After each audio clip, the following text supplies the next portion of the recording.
you visited 38, or maybe you've just heard of 38 and you're thinking, you know what, it sounds amazing, or I had an amazing time thinking about buying. Is it really a good option for having your whole life there, like living on 38, even if it's your secondary home and spending like half the year there? Stick around, this is the video for you. I'm gonna go through all the pros and cons of living on 38.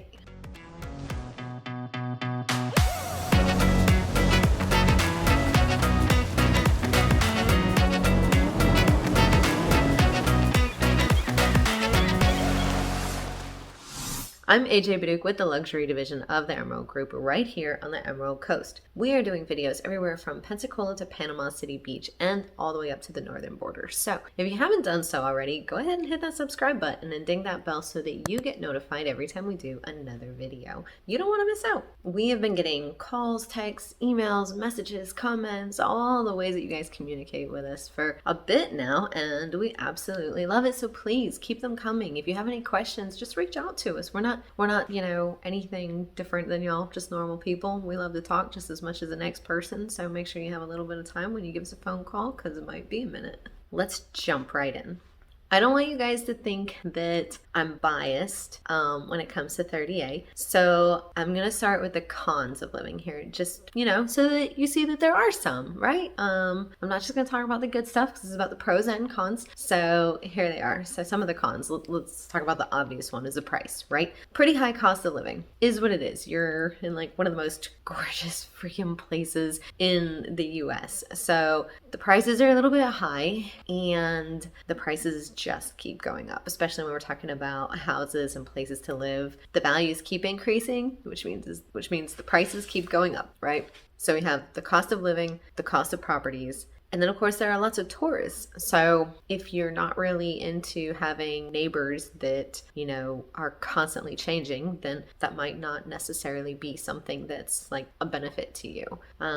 There's also traffic. We're talking about tourists, so of course there's going to be quite a bit of traffic. Sometimes, you know, some points in the year are going to be significantly worse than others, and things can definitely be kind of at a standstill at times. There aren't, you know, a whole lot of avenues for getting around. You know, it's not like a grid setup necessarily, so everyone's trying to use those same roads pretty consistently, so it does get a little bit backed up. And there's also, so this item is also going to be on the pros, but it's kind of small town feel. I mean, it's just this one little area. So yeah, it's in between, you know, Destin and Panama City Beach, so you're kind of thinking, oh, maybe, you know, it's kind of like a city, you know. Well, not so much. It's still a very small footprint when you really think about it, and everybody seems to know everybody. So if you're the type to kind of get into the drama and what have you, just know everyone else is going to know about it too, probably.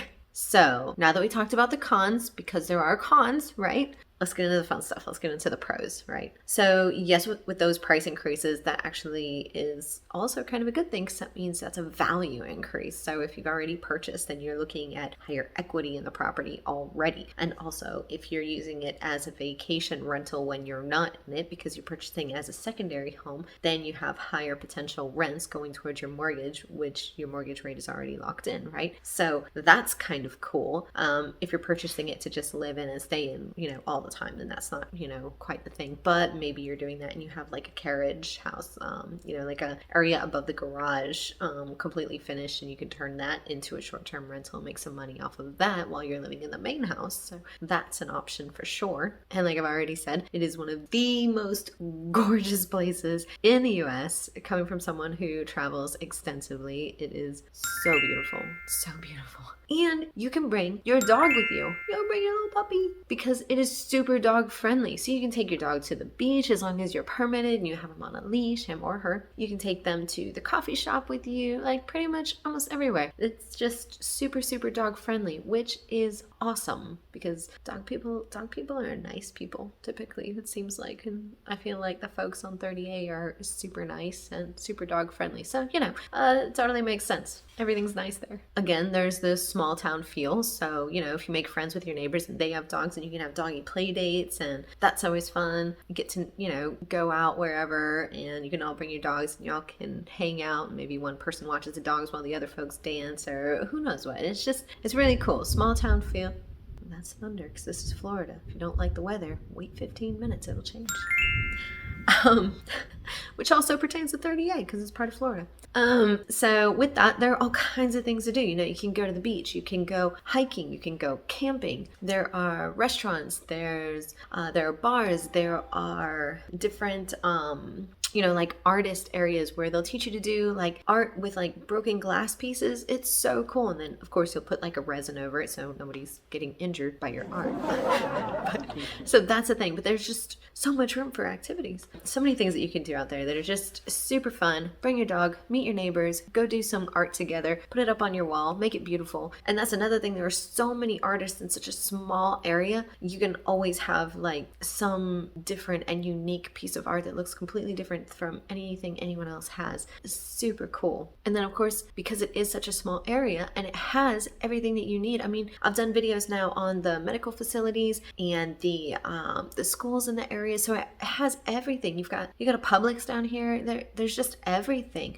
Yoga, chiropractors, just everything you need, and you can get to most of it very, very quickly. Even if there's bad traffic, you don't have very far to go, and a lot of times it's even within walking distance, depending on where exactly you purchase. And if you were to move to the area, depending on where you move, a lot of times there are beach accesses that are not really known about to the general public that don't live in the area. And so while the tourists are all kind of funneling into the big public beach accesses that everybody goes to, depending on where you're located, there could be like a little locals access that most people don't really know about. And so that's a pretty cool thing as well. So there you have it. Pros and cons of living on 30A, whether it's full-time or part-time. If you guys have any questions or you feel like I left something out, go ahead and comment down below. Let me know what area that you're curious about as far as 30A, or maybe something's holding you back from moving to the area. Let me know what it is. Maybe it's something we can help with. Maybe it's